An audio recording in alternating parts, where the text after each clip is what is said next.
Alright, so we got the new hose from FloMix.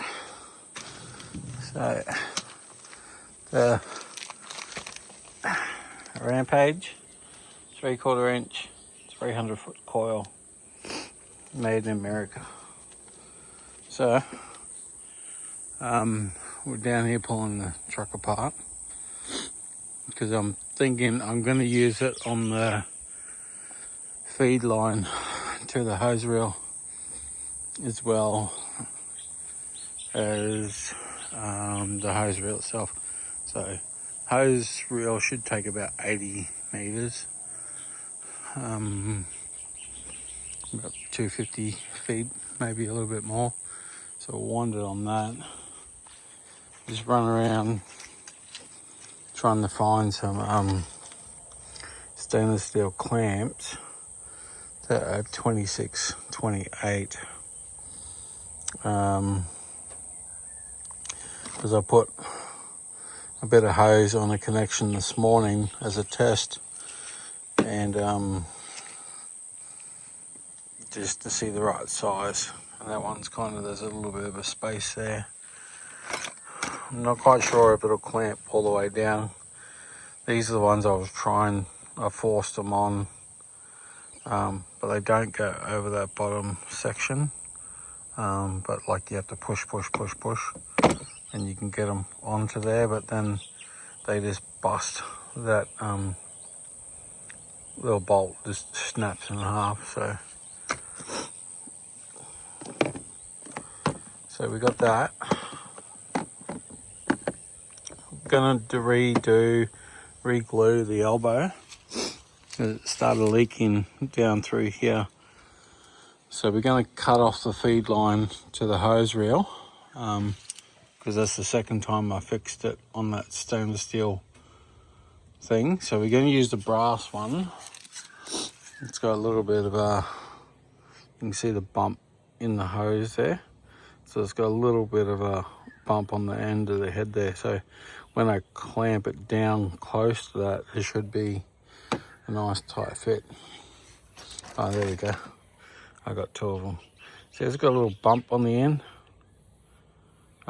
So I should clamp them. Get a clamp. I'll clamp it down so it's right close to that lump, so we can get a nice tight section. I've got a couple of spare ones. I got the brass one there because brass is a little bit more stickier than the stainless steel. They're both going to last the same time anyway, because I'll probably take them off in a year's time and replace it anyway. But what we're going to do is discard this thing. This lasted 2 weeks. It started to stretch a fair bit, but we're going to pull this off and put the longer hose on. So it's bin day, so we'll cut it up in about 3 different lengths and coil it up in the bin. It's just gravity feeding out at the moment, so we'll get rid of this and get changed over. Got a few big jobs coming up over Christmas, big school, so it'd be good to get the 80 meters of hose on, so I can go through and do like a soft wash and rinse off all the cobwebs and stuff, because I washed the school down last year, so a lot of it is just rinsing this year and just applying chemicals where it's needed. But we'll get this hose out and cut it up. Alright, so that was a lot of hose. We were here across the paddock, so it's all coiled up in here. We walked past the chair, past that ute, and we were up on the shed. We're up on the front of his garage. That's 8 times zoom all the way over there. So a lot of hose. I don't know how much will go on. We'll have a look. What we'll do is get it clamped on here, and then we'll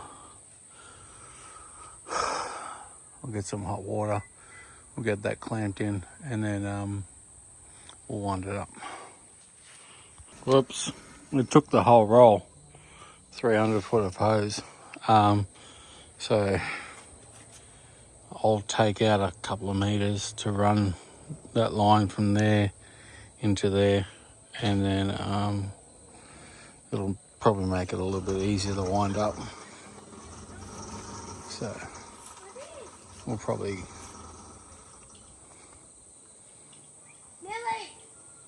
cut off about that. That's going to be a long ass hose. So I got Archie just trying my hose that I need. And we got it on there. We got the gun clamped on. It's all clamped on the reel. So this is the piece I took off my little sample when I was hunting for some clamps. And you can see the indentations on the hose itself that went on the brass nipple. So it went on there. That was without a hose clamp on it, so that was just shrinkage. And it's really hard to cut off too, so quite liking the hose at the moment. Pretty soft inside. The other one was really glazy, but yeah, pretty good. So we'll see how it stands up. And got this little destructive critter wrecking my hose. But anyway, so you can kind of see what I mean. Like, that was just in there, and you can see how it's bubbled up. It started to explode, but you can't quite see it in there. But there's no indentations on. There's a couple in there. It doesn't really bend like that other stuff does. These are great for seeing air leaks and whatnot, but long term for pressure, probably not so much.